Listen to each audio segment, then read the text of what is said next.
Good afternoon, everybody. Welcome to Comedy Law. I am your host, Lawyer Bob. This is our second edition, and this is where I try to meld the worlds of comedy and law, because as we all know, lawyers have such a tremendous sense of humor. This is where I tell you stories. Funny stories, amazing stories, interesting stories, the types of stories that you couldn't make up in 100 years. I've been doing criminal law for over 20 years, both as a prosecutor and as a defense attorney, and I will swear to you, USDA grade 100%, these are true. So I will tell you another story about a woman that I used to represent. Her and her husband were in the middle of a divorce, and he happened to think she was harassing him. I personally thought that wasn't true.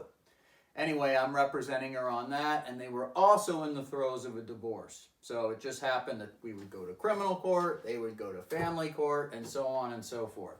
So one day I decided, turns out terrible idea on my part, go to family court to see what's going on there. I thought maybe I can get a little nugget that might help us in our criminal case.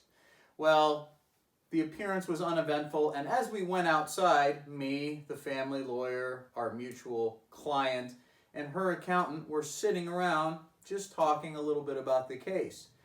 And I see some weird movement out of the corner of my eye, and as I turn over, I see the husband running at us from about 60 yards away. And he's running at us like really fast, and it's pretty disconcerting because he's kind of a portly guy, and when you've got like a big guy like that, you kind of worry about his ability to stop, and if he doesn't stop and he hits you, it's going to hurt really badly.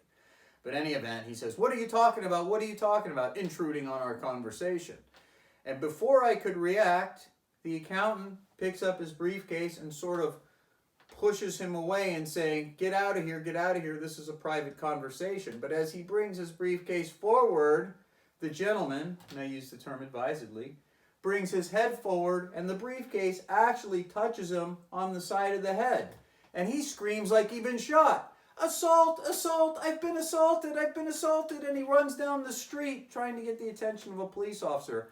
I, for one, was looking for a little hole that I could sink myself into because I didn't want to be any part of that. In any event, what happened was he ended up filing a restraining order against the accountant, completely and totally unfounded, which is fine. Their business has nothing to do with me. But the upshot was that because I was a witness, that's right, I was a witness, then I had to testify. And my testimony, of course, I ended up being the last one to testify. So I got subpoenaed, and I sat in court, in the courthouse from 9 o'clock a.m. to 4 p.m. to testify for 5 minutes. That is the glamorous life of an attorney. And these are some of the individuals that I deal with. As I said before, criminal geniuses, no. Oftentimes unbalanced, sometimes.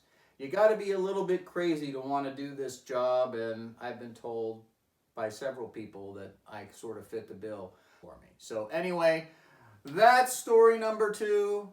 I will have plenty more for you. This is Lawyer Bob. Watch us at Comedy Law Inc. I'm out.